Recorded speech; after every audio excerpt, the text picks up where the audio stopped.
Car confessions. Here we go again. Day 2 in December. Today is my anniversary. Woo! So, 12 years of marriage. Congratulations. I love my husband. He's amazing.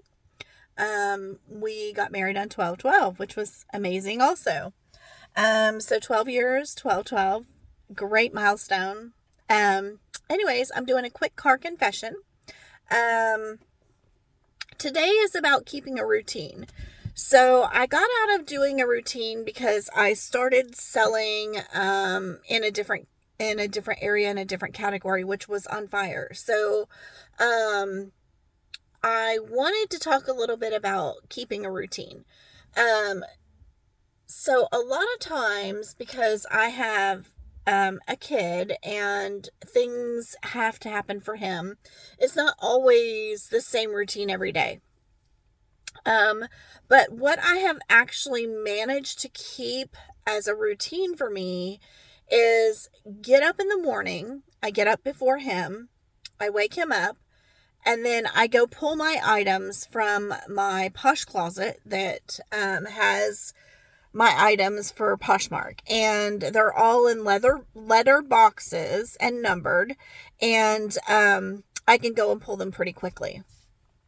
The problem is with that routine, early on when I started Poshmark, I did not think that this was a business that I was going to do full time. I was doing it part-time. I had a full-time job. It was just a hobby. I was making money to, fund fun vacations, things like that.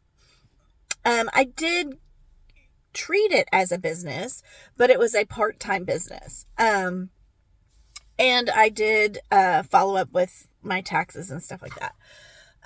But let's talk about the routine. So I get up in the morning.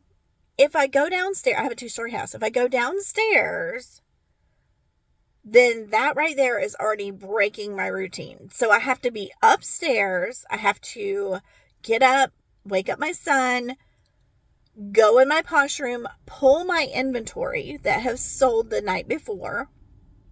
I take it downstairs. I put it on my island. I have my tape. I go to the garage and get my boxes, and then I bring them back in, and then I tape everything up, and I have already printed out my my inventory shipping labels. So I got out of a routine. I learned at PoshFest, which I'm happy about. I love PoshFest. It was fun. But I learned at PoshFest from one of my Posh buddies that I could do a bulk print. Well, old me is like, oh, let's print them out when they sell, right? So I printed them out when they sold, or the one item. And then I did a bulk print. So it was one item the night before, and then the morning I had a few that had sold. So I printed those out in a bulk thing.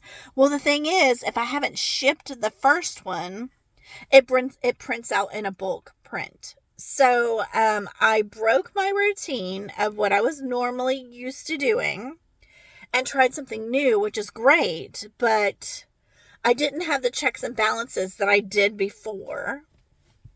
So I shipped all my items, I boxed them up, and, I packed them up, and I put the labels on, and something in me said, was that the right label? Oh, yeah, because I didn't pack anything else. Well, that's not true. I had already packed one and stuck the label on. And then my husband was asking me something, how many did I sell? And, we kind of talk about that, like, hey, what'd you sell? How much you sell?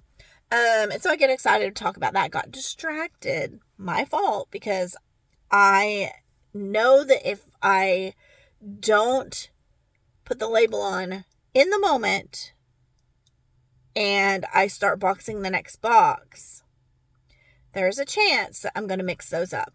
And guess what happened?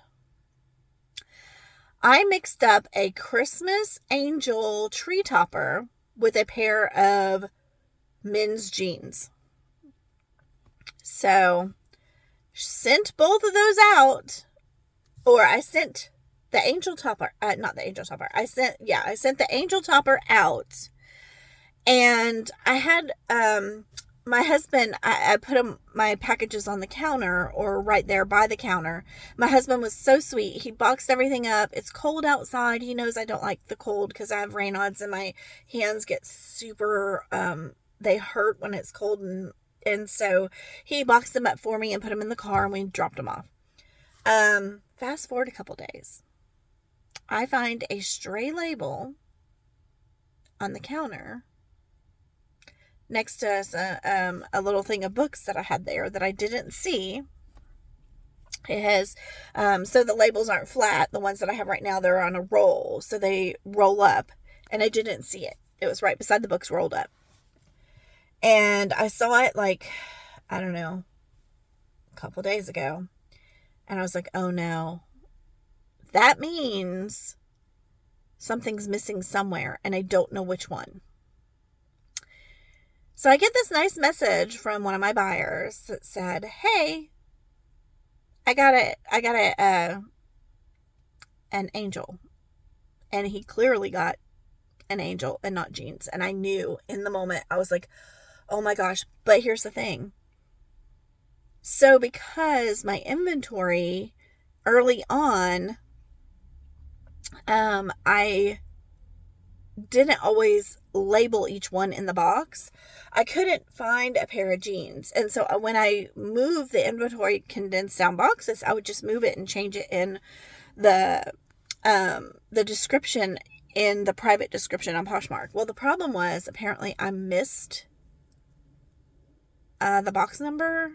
Like it had the number of the item that was on it, but I have them labeled A through Z, the letters, and then inside the boxes I have them numbered. So I had the number for the inside of the box, but the box it was supposed to be in, I couldn't find it. Well, I figured out there's been a couple times, because I don't always go upstairs and check the letter when I'm making a new box. I'm like, oh, I don't think I have this one. And so I try to go like A through Z and then AA through ZZ. And then, I just kind of see through CA through CZ all the way down. So I've got it categorized like that. But the problem was I made 2 boxes for this particular one. And I'm like, oh no. So I finally find it after going through my whole entire closet. Yeah, that was fun. That was a full day. So a full day of not listing, not selling on whatnot, not doing Poshmark. I finally find the jeans. So it's 2 days later. I print that label out and I put it on the jeans and I send it. Or I think I did. Anyways, I hope I did. So, not realizing, this is before I found that label, right? So before I find that label, not realizing that label was on the counter. And so I ship out the jeans, which I'm pretty positive I shipped the jeans to the right person because I reprinted the label for the 3rd time, I think. So not only did I make a mistake once and then, a couple days later find the label, but in between that, I couldn't find those jeans. So I had to go through my whole entire closet, which took a full day. And then I had to go and print a label, which I was like, where's my label? Anyway, so I put it on and dropped it off. But then later I found that other label and I realized in that moment that there's been a mix-up. So I told the gentleman to open a case on Poshmark, and they came back and said that they were handling it with him via email. I'm like, okay, perfect. Just return it. We'll make it right. I'm so sorry. What else could I do? I clearly messed up. I owned that mistake. And I am realizing that while I have 3,000 items, I need to make sure that everything that I have listed is in those boxes, and there's only 1 box per letter. Because in keeping a routine and getting up and taking and going to my closet and pulling those items, which is great, It works really fast. It's great when it works. I realized if I'm not doing that, it costs me a full day of either selling online or listing my items.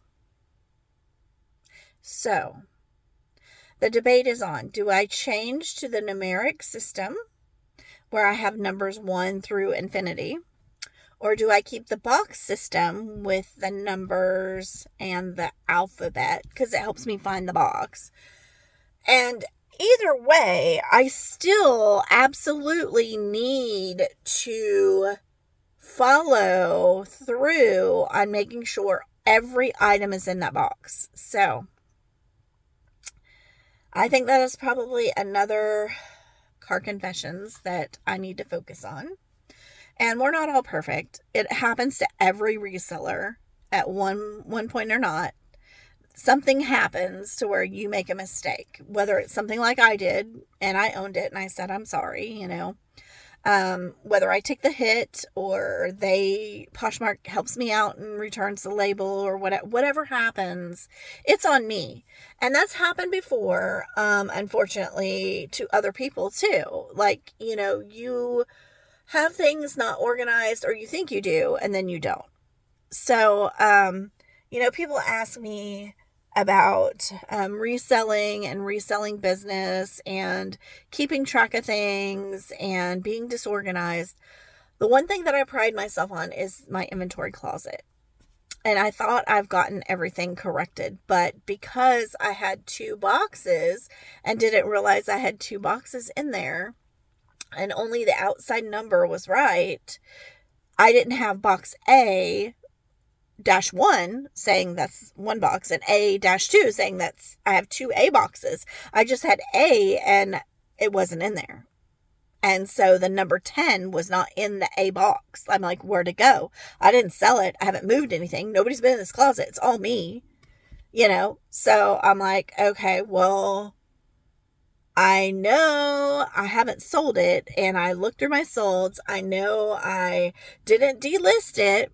I'm like, where did it go? So the next logical thing was to go through every box. So I started condensing things down and looking for it and couldn't find it. And so I did find it eventually once I realized what had happened. But it took me a day because I was like, that's it. I'm going to condense these boxes down to see if I can, create some more space for new boxes and for me to make sure that they're labeled correctly and having 1 letter, not 2 letters, but 1 letter per box, because having 2 is just, excuse me. I burped. I hope you didn't hear that, but I apologize. It happens. I'm human. So car confessions is if you own a reselling business and you list inventory and you start with a small amount of inventory, make sure you have a good system to pull your items. Don't just lay them on the bed. Don't just put them in a box. Don't just throw them in a bin, because guess what? You could confuse a red shirt with another red shirt and ship the wrong red shirt. So just be careful, guys. Learn from me. And I'm hoping that we can get the angel topper to the right person or back to me so I can let them know. And that it will be coming, or cancel the return it, refund it, because we're getting closer to Christmas and I don't want somebody not getting something that they're supposed to. And I feel really bad because, I understand the holidays are important and, everybody deals with holidays differently, and that's another story. But car confessions is make sure your inventory is labeled, make sure your inventory is skewed, make sure your inventory is documented. And I pulled a spreadsheet, and the spreadsheet that I pulled, because I have each number in the bottom, was also wrong. So, just double check. That's all I can tell you. So, car confessions, keep a schedule, label your inventory. But lastly, with my schedule, so normally I do all that, drop them off at the post office, come home, either jump on and do a live show or list. That's my day. And, that's been my day for a few years. Like, either I come home and list or I come home and do a live show. So, I haven't been doing, in the last few days, I haven't been doing live shows because, I've been trying to organize some things, and as you heard, one full day was taken out with me looking for something that I totally lost. And then, I decided to hang up some new items to list. But, it's getting to be almost Christmas, and, sales are kind of up because people are shopping still. We still have until, I think, the 18th or 19th to get things out to people for Christmas. So you only have, 4 or 5 days-ish to get things shipped. So, anyway. All right, guys. I hope you have an amazing day, 12/12, and that you enjoy your weather in your area. It is cool and sunny outside here in Car Confessions. So here we are, Car Confessions. All right, guys. Bye. I hope you have an amazing day.